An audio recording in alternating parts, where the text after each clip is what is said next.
हम बात करेंगे हमारा जो CUET का एग्जाम है, जो कि हमारा मास्टर्स इन फॉरेंसिक साइंस के लिए होता है, जिसका मैंने आपको पूरा डिटेल सिलेबस एक्सप्लेन कर दिया है। एक वीडियो आपको मेरे पेज पे मिल जाएगी। अब हम बात करेंगे ये जितना भी सिलेबस में चीज़ें हैं उसको थोड़ा सा इलेबोरेट और एक्सप्लेन की फॉर्म में हम स्टडी करने की कोशिश करेंगे। आई विल जस्ट ट्राई कि हम जितना भी हम पढ़ेंगे वो सारा का सारा हमारा एक ही वीडियो में कवर अप हो जाए। तो फर्स्ट ऑफ ऑल हमारा इसमें इंट्रोडक्शन टू फॉरेंसिक साइंस की बात करते हैं। जैसे कि जो हमारी फॉरेंसिक साइंस होती है वो इन्वॉल्व होती है application of scientific principles and techniques to the investigation of crime and legal matter. जितनी भी हमारी एप्लीकेशन होती है फिजिकल साइंसेज की, वो सारी चीज़ें हमारी यहाँ पे यूज होती है, जिसमें हमारा वेरियस साइंटिफिक डिसिप्लिन होती है जो कि कलेक्ट करते हैं एविडेंस को, एनालिसिस करते हैं, इंटरप्रेट करते हैं फिजिकल एविडेंसेस को। आप याद रखें कलेक्ट, एनालिसिस एंड इंटरप्रेट, ये सारी चीज़ें आपकी सीक्वेंस वे में हमारी होती है। फर्स्ट ऑफ ऑल आपका जो भी फॉरेंसिक साइंस होता है इसके अंदर जो चीज़ होती है वो हमारी रिकॉग्निशन होती है। रिकॉग्निशन हम किसी एविडेंस का करते हैं, पहले हम रिकॉग्नाइज कर लेंगे, फिर हम उसकी आइडेंटिफिकेशन करते हैं। देन हमारी जब आइडेंटिफिकेशन होती है उसके बाद हम इंडिविजुअलाइजेशन करते हैं। इंडिविजुअलाइजेशन के बाद ही हमारा क्या होता है, इवैल्यूएशन होता है, जो भी हमारा एविडेंस आपको देखने को मिलता है फिजिकल एविडेंस, और उस चीज़ में हमारी एप्लीकेशन इसकी हेल्पफुल होती है। ठीक साइंस होगा तो आपको क्या मैंने बोला है कि identification, individualisation and evaluation of जितनी भी हमारे एविडेंस होते हैं फिजिकल साइंसेज की हेल्प लेके हम करते हैं, वो हमारा फॉरेंसिक साइंस हो जाता है। ये सारी चीज़ हमारी एडमिनिस्ट्रेटिव और क्रिमिनल जस्टिस सिस्टम के लिए ही होती है। नेक्स्ट हम बात करते हैं हिस्ट्री।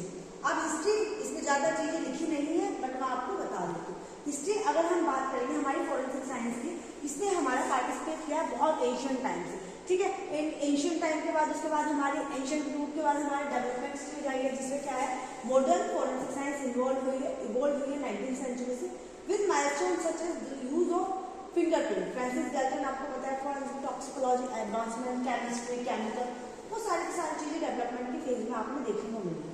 और लैंडमार्क केसेस आपने देखे होंगे, ड्रेफस अफेयर इन फ्रांस, ये सारे के सारे हमारे हैं।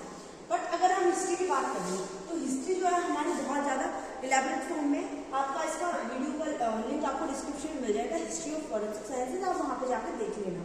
ठीक है, हिस्ट्री में हमारा सबसे पहले सर आर्थर कंडल के बारे में बात आती है। सर आर्थर कंडल, सर आर्थर कंडल कौन थे? जो हमारे वो थे जिसने क्या नाम है 19th सेंचुरी में शर्लॉक होम्स को एक फिक्शनल कैरेक्टर शो करके हमें बताया था कि एक फिक्शन कैरेक्टर को हम बना के किसी भी केस को सोल्व कर सकते हैं, वो हमारा सर आर्थर कंडल है। ठीक है, इन्होंने 19th सेंचुरी में अपनी चीजें की थी। सेकंड हमारा मैथ्यू जेबी ऑर्फिला।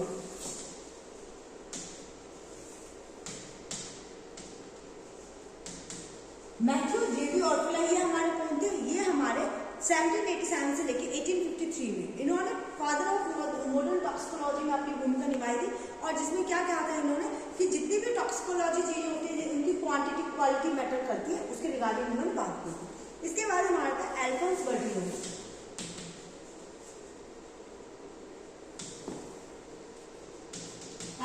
अल्फोंस बर्टिलोन हमारे कौन है? अल्फोंस बर्टिलोन 1853 से लेकर 1954 तक ये इन्होंने हमारा एंथ्रोपोलॉजी के रिगार्डिंग वर्क किया था। इसे हम फादर ऑफ एंथ्रोपोलॉजी बोलते हैं, और इसे हम क्या बोलते हैं वो आप कमेंट सेक्शन में बताओगे। ठीक है, अल्फोंस बर्टिलोन कौन थे? ठीक है, इन्होंने क्या करा, क्रिमिनल आइडेंटिफिकेशन में वर्क किया था, एंड उसके साथ साथ इन्होंने क्वांटिटी, डिवाइस, ये सारी चीजों के बारे में बताया था हमें कि कैसे हम डिटरमाइन करेंगे एंथ्रोपोलॉजी के एविडेंसेस को लेके। ठीक है, क्रिमिनल आइडेंटिफिकेशन किसके थ्रू होती है? एंथ्रोपोलॉजी, जो हमारे बोन्स वगैरह होते हैं उसके थ्रू हमारा होता है। तो इसमें बोन्स को यूज किया था तो एंथ्रोपोलॉजी के अंडर भी आता है, और ये हमारे फादर ऑफ क्या है कमेंट सेक्शन में आप ही बताओगे, ये मैं नहीं बताऊंगी। देन हमारा आता है फ्रांसिस गैल्टन। फ्रांसिस गैल्टन कौन है? फ्रांसिस गैल्टन भी हमारे फादर ऑफ फिंगरप्रिंट है, जिन्होंने third level of fingerprint identification अपने रोल प्ले किया था। ठीक है, ये फर्स्ट साइंटिफिक स्टडी की थी जिन्होंने फिंगरप्रिंट के ऊपर, वो हमारे फ्रांसिस गैल्टन है। देन हमारा हैंस ग्रोस आ जाता है।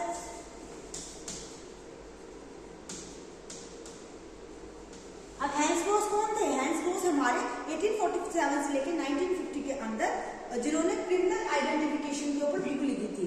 ठीक है, ये हमारा जज भी थे ग्रेज में, मतलब इटली में एक जगह है ग्रेज, वहां पे ये जज भी थे। ठीक है,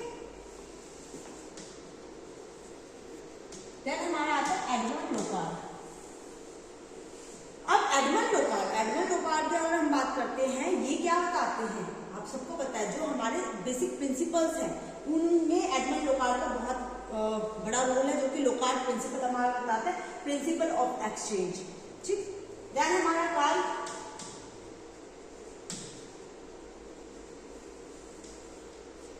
नाम आपने सुना होगा, जो हमारे ब्लड के रिगार्डिंग, ठीक है, जो एबीओ ब्लड ग्रुपिंग के बारे में बताते हैं, कार्ल लैंडस्ट्रीम। इसके बाद एक और नाम है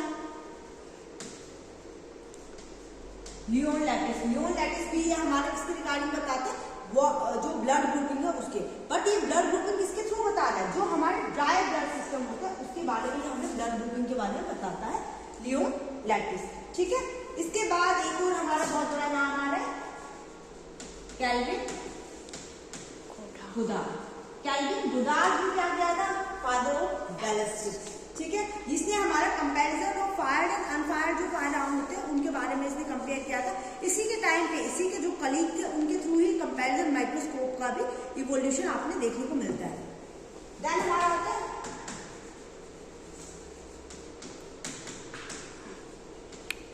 एल्बर्ट एस ऑसबॉर्न। ऑसबॉर्न कौन है, फादर ऑफ क्वेश्चन डॉक्यूमेंट, जो फादर ऑफ फॉरेंसिक डॉक्यूमेंट बोलते हैं हम उसके फादर थे ऑसबॉर्न। ऑसबॉर्न नाम आपने काफी सुना होगा, ये एल्बर्ट एस ऑसबॉर्न हमारे होते हैं।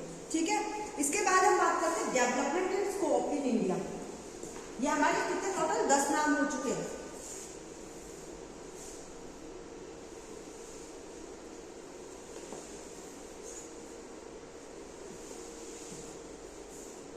अब डेवलपमेंट में क्या है, development and scope in India.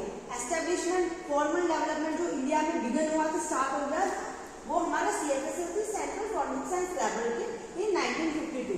Then हमारा इसका एक्सपेंशन धीरे धीरे बढ़ने लगा। ठीक है, एक्सपेंड हुई है पूरे इंडिया के अंदर। आपने देखा स्टार्टिंग में तो 1952 में आई हमारी CFSL, उसके बाद धीरे धीरे आपने देखी कलकत्ता हो गया, हैदराबाद हो गई, दिल्ली हो गई, उसमें धीरे धीरे एक्सपेंड होगी। देन हमारा उसके बाद हमारा स्टेट FSL भी स्टार्ट होगी।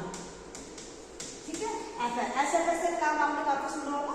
Challenges, despite progress challenges like backlog, resource construction and involvement, prime method persist. तो ये सारे चैलेंजेस भी देखने को मिले, तो आपको ये सारी चीजें पता होनी चाहिए। बट अब हम डेवलपमेंट एंड स्कोप की बात करेंगे, तो डेवलपमेंट बहुत डिटेल में इसकी बातें आती है।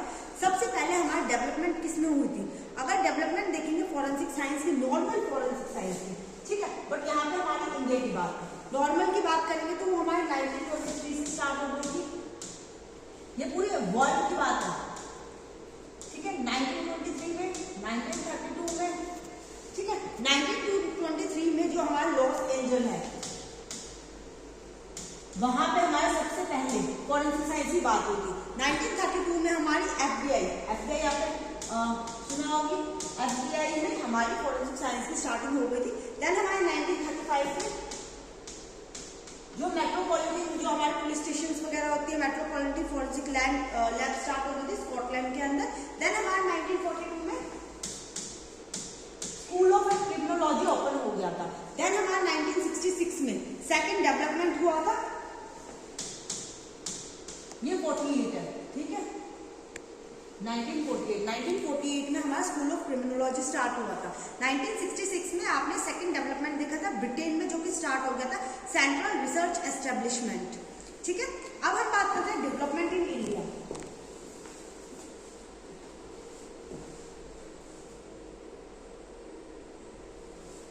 अब इंडिया में जो डेवलपमेंट हुआ था वो धीरे धीरे बहुत स्टार्ट हो गया था। पहला हमारी केमिकल एग्जामिनेशन लैब स्टार्ट हुई थी। सबसे पहले केमिकल की बात आई थी। जो हमारी केमिकल एग्जामिनेशन लैब जो हमारी आई थी फर्स्ट एस्टेब्लिश हुई थी मद्रास में 1892 में। देखो 1892 में, और यहाँ पे 1952 में हमारा फॉर्मल डेवलपमेंट आपको देखने को मिल गया था। ये जितना मटेरियल आपको इंटरनेट पे मिल जाएगा, बट जो चीज मैं बता रही हूँ अलग से वो चीज आपको इजीली अवेलेबल नहीं होंगी। ठीक है, ये हमारे 1892 में क्या नाम है, 1892 में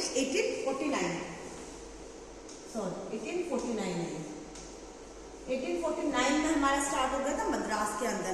उसके बाद धीरे धीरे इसको फॉलो करते करते कलकत्ता के बाद हमारा ये आगरा, बॉम्बे, धीरे धीरे ये एक्सपेंड हो गया था। सेकंड हमारा आया था, अब केमिकल के बाद क्या चीज आ सकती है, fingerprint.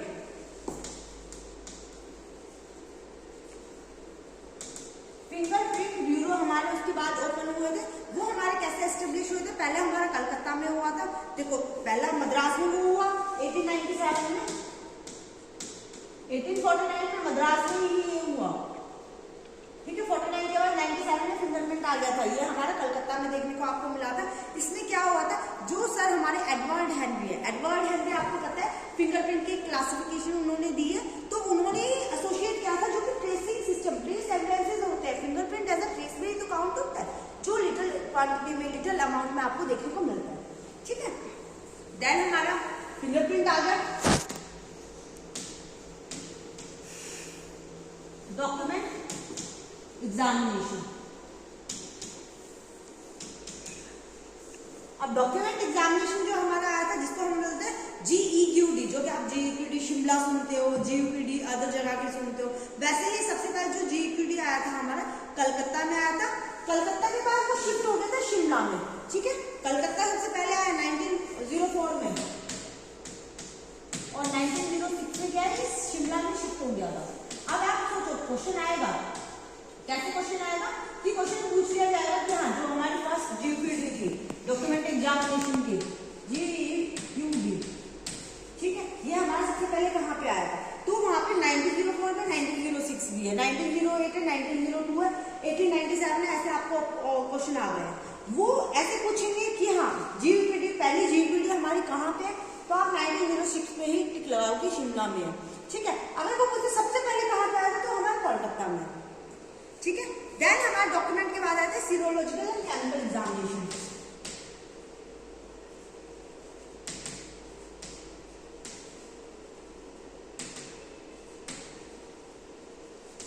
Serological and chemical examination ये हमारा स्टार्टेड हुआ था सबसे पहले कलकत्ता में 1910, कलकत्ता। आप ये सारे नोट साथ बनाते रहना, क्योंकि इससे ज्यादा आपको मतलब लिखोगे तो ज्यादा अच्छे से चीजें याद रहेंगी, ठीक है।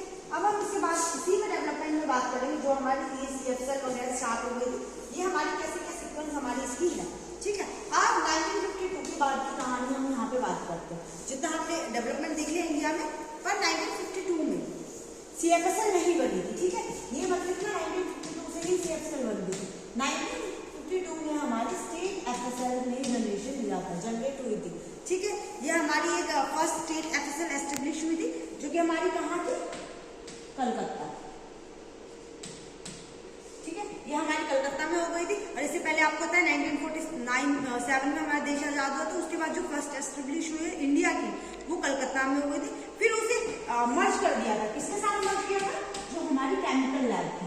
अब केमिकल लैब कब बनी थी, अब आप लोग कमेंट में बताओ, मैं भी देखो आपको कितना याद है, ठीक है। देन हमारे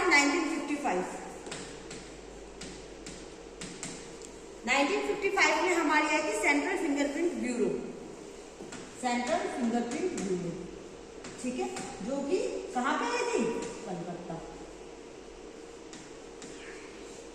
ठीक है। कलकत्ता में ये हमारी आ गई थी, फर्स्ट एस्टेब्लिश हुई थी। फिर आते हैं 1957 के बाद।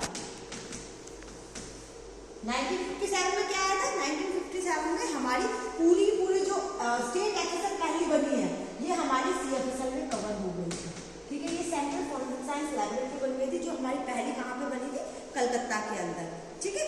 1957 याद रखो, इसलिए 1952 1957 में कंफ्यूजन आती है, तो पहले वो स्टेट FSL थी, वो भी प्राइमरी थी, यहाँ पे भी सेंट्रल बनी, तो ये भी हमारी प्राइमरी है। देन हमारे आते हैं 1959 के बाद। 1959 में हमारा क्या हुआ था, ये सेंट्रल काउंसिल कमेटी बनी थी, जो मिनिस्ट्री ऑफ होम अफेयर के अंदर आई थी। जो कमेटी, एक कमेटी क्या करती है, जो सोचती है कि हमारी फॉरेंसिक साइंस लैबोरेटरीज कैसे वर्क करेगी, तो वो जो कमेटी जब हमारी जनरेट हो गई थी, ठीक है, उस कमेटी ने क्या किया था, बहुत सारे लॉज एंड कानून पास किए थे, जिसके थ्रू हमारी जितनी अदर स्टेट्स हैं, ठीक है, स्टेट वो हो गया, बिहार हो गया, महाराष्ट्र हो गया, जितने भी स्टेट्स हैं उनके अंदर FSL का यहाँ से ही स्टार्ट हुआ था, कि Mumbai, Chennai, Punjab, Bihar, MP, UP, so on सब में हमारी स्टेट FSL ओपन हो गई, ठीक है। देन हमारा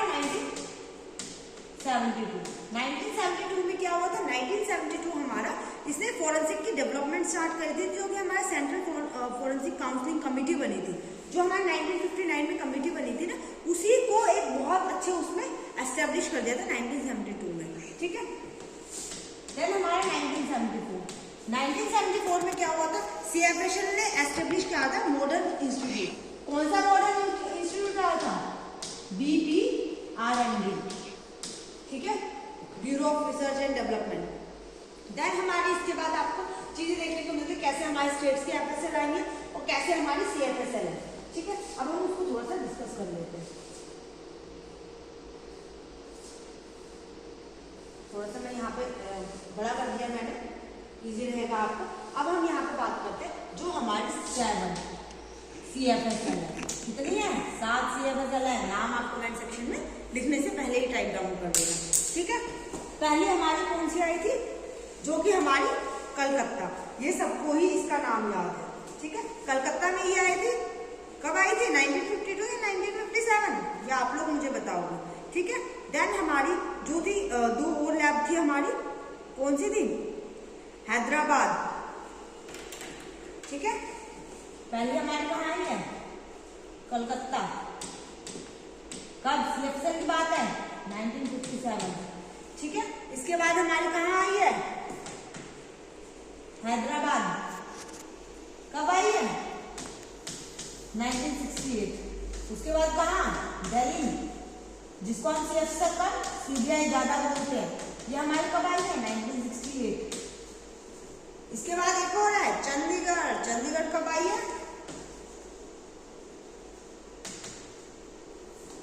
1978 में, ठीक है।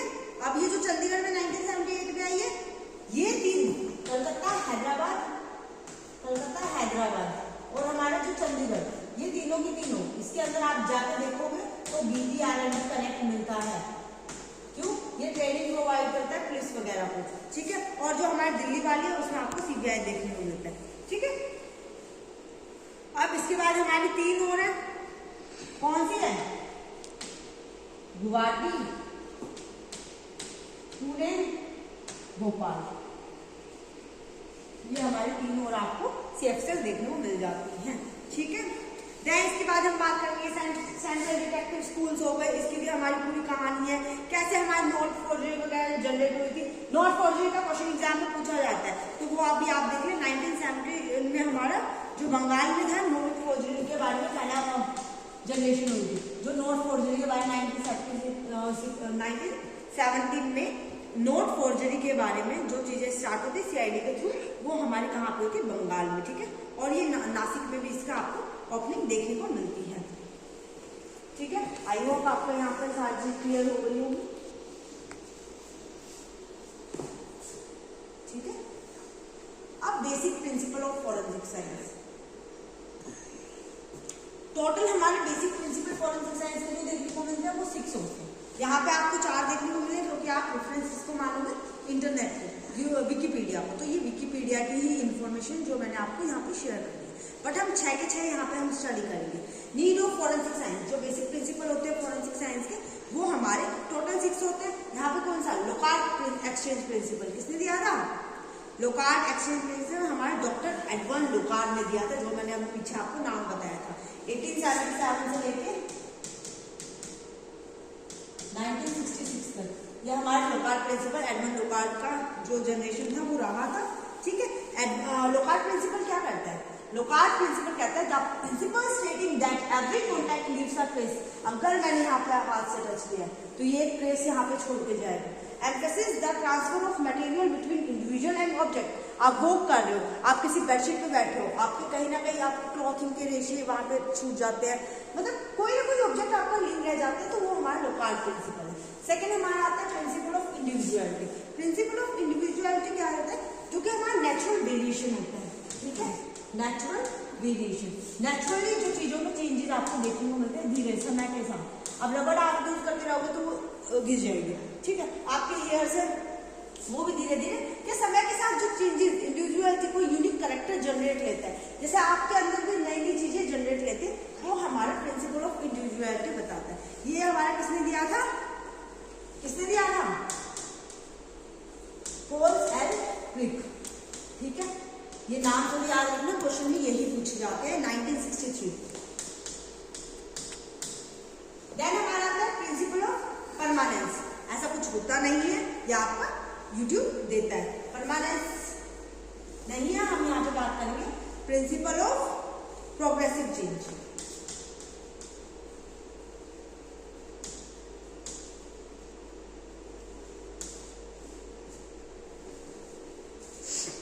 जो सर्टेन टाइप के हमारे एवरेज होते हैं, परसिस्ट ओवर टाइम, जो लो ऑफ प्रोग्रेसिव कहते हैं average change with the passing of time. ठीक है, परमानेंस ऑफ प्रोग्रेसिव चेंज एक ही बात होगी, क्योंकि ये भी परसिस्ट ओवर टाइम किसी टाइम के लिए रहता है and can be change later. ठीक है, प्रोग्रेसिव चेंज हमारा क्या कहते हैं, प्रोग्रेसिव चेंज हमारे कहते हैं average change with passing of time. Time के साथ कुछ ना कुछ एवरेज चेंजेस आपको देखने को मिलते हैं, वो हमारे प्रिंसिपल प्रोग्रेसिव चेंज बताता है। देन हमारा लॉ ऑफ कंपैरिजन आता है। Comparison, investigate, compare known and question sample for identification. ठीक है, अब ये पेन को ढक्कन से तो हम कंपेयर नहीं कर सकते ना, पेन को कंपेयर करने के लिए पेन ही चाहिए, डीएनए को कंपेयर करने के लिए डीएनए ही चाहिए, हेयर को कंपेयर करने के लिए आप कपड़े के क्लॉथ के फाइबर से तो ना करोगे, हेयर से ही कंपेयर करोगे। तो like can be compared with a like object, यह हमारा प्रिंसिपल ऑफ कंपैरिजन होता है। ठीक है, इसके बाद दो और हमारे प्रिंसिपल्स हैं, कौन से हैं? फर्स्ट आ रहा है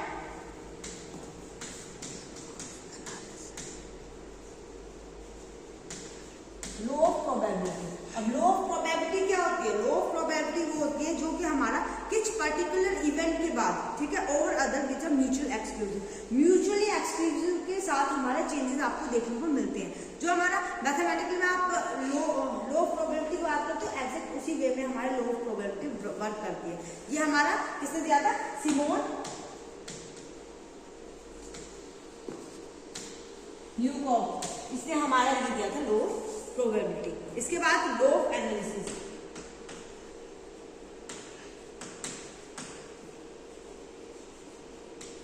अब लो ऑफ एनालिसिस क्या कहता है? लो ऑफ एनालिसिस हमारा बताता है find the sample in a proper manner and in sufficient amount. आप एनालिसिस उसका ही करोगे जो आपको प्रॉपर अमाउंट में एविडेंस रिकवर हुआ है और उसको आप एनालिसिस कर पाओगे, स्टडी कर सकते हो। तो लो ऑफ एनालिसिस हमारा वो होता है। ठीक है, ये हमारे बेसिक प्रिंसिपल्स हो गए, टोटल हमारे 6 हैं। Significant, criminal investigation, justice system, prevention of wrongful convention. हमारा सिग्निफिकेंस क्या क्या कहता है फॉरेंसिक साइंस में? क्रिमिनल इन्वेस्टिगेशन हमारा forensic science aid in solving crime by providing scientific analysis of evidences. आप क्रिमिनल इन्वेस्टिगेशन में ऐसे ही हेल्प कर पाते हो जब आपके पास क्राइम सॉल्व करने के लिए प्रॉपर अमाउंट में एविडेंस प्रेजेंट होंगे। कैसे? एक तरह से आप अगर विटनेस में डू लाई, आपको पता है विटनेस लाई बोल सकते हैं, एविडेंस कांट, तो इसलिए हम क्या है फॉरेंसिक साइंस को बहुत लेवल मानते हैं, क्योंकि इसके एविडेंस हमें यूज आते हैं किसी को भी गिल्टी फील करवाने के लिए, किसी को कन्विक्ट करवाने के लिए। Justice system, it contribute to the justice system by providing objective and scientific evidence in a legal proceeding. ये कंट्रीब्यूट करता है जो हमारा जस्टिस सिस्टम होता है, जो कि ऑब्जेक्टिव एंड साइंटिफिक एविडेंस के बेसिस पे ही वर्क करता है, उसके लिए। प्रिवेंशन ऑफ रॉन्गफुल कन्वेंशन, जो कि एंश्योर करता है accurate identification, prevent miss carriage of justice, कि किसी के साथ गलत ना हो जाए, उसके लिए हम करते हैं। तो रॉन्गफुल कन्वेंशन से प्रिवेंशन बचाता भी है, जस्टिस सिस्टम को फॉलो भी करता है, क्रिमिनल आइडेंटिफिकेशन भी करने को हेल्प करता है।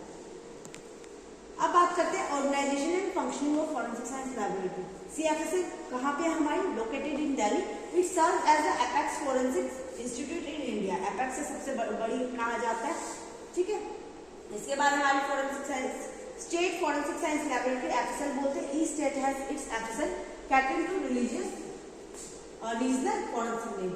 फंक्शन क्या करते हैं? Laboratory analysis evidence related to various discipline such as ballistics, DNA, toxicology, document examination, biology, serology, तो ये सारी चीजें हम आती हैं। अब एथिक्स की बात करते हैं। एथिक्स में ज्यादा कुछ नहीं होता। एथिक्स में हमारे नॉर्मल चीजें आ जाती हैं कि आपको कैसे एथिक्स फॉलो करने दो। जैसे एथिक्स आप अपनी लाइफ में यूज करते हैं वैसे ही फॉरेंसिक होते हैं। नॉर्मली अगर मैं आपको बताऊं एथिक्स क्या होता है, एथिक्स ये होता है कि फॉरेंसिकली आप कभी झूठ नहीं बोलोगे, है ना, फॉलो किया जाता है कि हम झूठ नहीं बोलेंगे, हम अच्छे काम करेंगे, हमारा IQ एकदम से क्या काम कर रहा है, एक ही कोई सिचुएशन में कोई प्रॉब्लम है तो हम कैसे उस चीज पे वर्क ऑन कर रहे हैं, तो वो हमारे एथिक्स होते हैं। ऐसे ही हमारे फॉरेंसिक साइंस में होता है कि हम क्राइम सीन में जा रहे हैं, स्मोकिंग नहीं करेंगे, है ना, वहाँ पे खाना नहीं खाएंगे, वहाँ पे कुछ भी मर्जी से नहीं टच करेंगे, कोई भी चीज को हम उसी जगह से नहीं हटाएंगे, तो वो एक एथिक्स होते हैं। तो एथिक्स में हमारे पहले आ जाता है integrity. Forensic expert must maintain the highest standard of integrity to ensure the reliability of their finding. Whatever they are finding वो उसकी रिलायबल रहना चाहिए, इम्पार्शियल इन्वेस्टिगेशन। अगर आपको खुद का कोई केस है आपकी फैमिली से रिगार्डिंग, तो आप बायस मत होइए, जो है उस चीज को वैसे ही दिखाने की कोशिश करिए। तो इम्पार्शियलिटी हमेशा रखते हैं। Confidentiality, forensic expert must uphold confidentiality in handling sensitive information, जो कि सेंसिटिव इंफॉर्मेशन होती है। कंटिन्यूअस लर्निंग, जो हमारी ethical conduct include a commitment to continuous learning and staying update on advancement in a field. तो कंटिन्यूअस लर्निंग हमेशा होनी चाहिए, ये तो आपको पता है, हर फील्ड में होनी चाहिए। जितनी नई नई चीजें आती है लर्निंग होनी चाहिए, वो हमारी इस चीज के रिगार्डिंग बात करते हैं। ठीक है, कंक्लूजन यही है हमारा, क्रिमिनल जस्टिस के लिए हमारा काम करता है। देन हमारा आता है फिजिकल एविडेंसेस, तो आप थोड़ी देर ब्रेक ले लीजिए, या फिर हम नेक्स्ट वीडियो में बात करेंगे, या फिर मैं आपको मर्ज करके आपको ये सारी वीडियोस डाल दूंगी। थैंक यू सो मच, और please like and subscribe my channel. And अगर आपको कोई चीज लगे कि मैंने गलत बताया है तो कमेंट सेक्शन में आप मुझे बता सकते हैं। I will definitely work on that, because I am also learner and you are also learner. Thank you so much.